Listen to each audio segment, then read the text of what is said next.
वंदे मातरम दोस्तों। तो राम मंदिर का जो पुनर्निर्माण का काम है वह कब से शुरू किया गया है? तो वह शुरू किया गया है 2020 में, 5 अगस्त 2020 को प्रधानमंत्री नरेंद्र मोदी जी के द्वारा इस कार्य का शुभारंभ किया गया है। अगला क्वेश्चन, जैसे कि आपको पता है कि अयोध्या का जो राम मंदिर है उसका मुख्य वास्तुकार कौन है? तो चंद्रकांत सोमपुरा इसका मुख्य वास्तुकार हैं। इसके अलावा इनके 2 पुत्र हैं जिनका कि नाम है निखिल और आशीष। वह भी इससे जुड़े हुए वास्तुकार हैं, लेकिन मुख्य वास्तुकार सोमपुरा है। अगला क्वेश्चन, जो श्री राम मंदिर का गर्भगृह है उसकी जो शिला है वह किससे बनी गई है?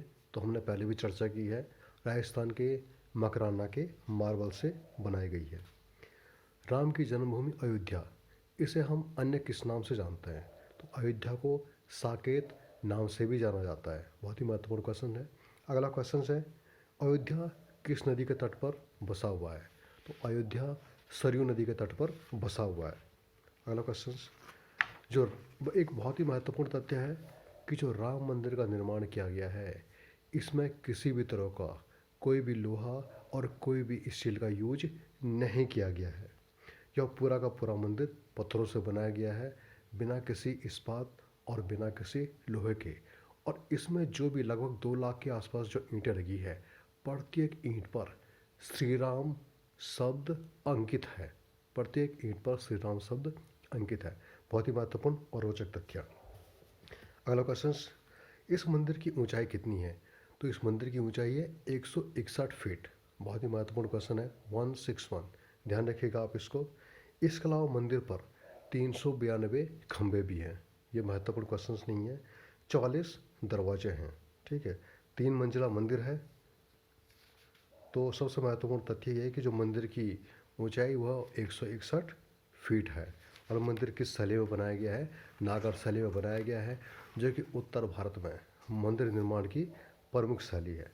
अगला क्वेश्चन है, यहाँ पर जो रामलला की मूर्ति की स्थापना की गई है वह किस पत्थर से की गई है? तो वह श्वेत वर्ण के पत्थर अर्थात काले पत्थर, जिसे कि हम शालिग्राम भी कहते हैं, उससे बनाई गई है। अगला क्वेश्चन, श्री राम मंदिर निर्माण का जिम्मा किस कंपनी को दिया गया है? तो आपको पता ही है, प्रसिद्ध इंजीनियरिंग कंपनी L&T अर्थात लार्सन एंड टुब्रो को यह दिया गया है। कितना रुपया खर्च हो चुका है? लगभग 1400 करोड़, 1100 करोड़ खर्चा हो चुका है और 300 करोड़ खर्चा और आना बाकी है।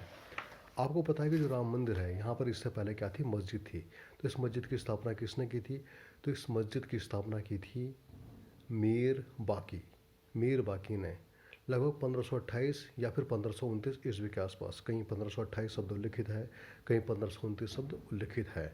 और उस वक्त भारत का शासक कौन था? उस वक्त भारत का शासक था बाबर, इसलिए इसको हम बाबरी मस्जिद भी कहते हैं।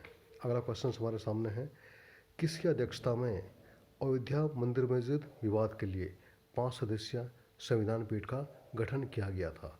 तो ध्यान रखिएगा, रंजन गोगोई की अध्यक्षता में, जस्टिस रंजन गोगोई की अध्यक्षता में। बहुत ही महत्वपूर्ण क्वेश्चन है। ठीक, तो ये राम मंदिर से जुड़े हुए कुछ महत्वपूर्ण क्वेश्चन थे और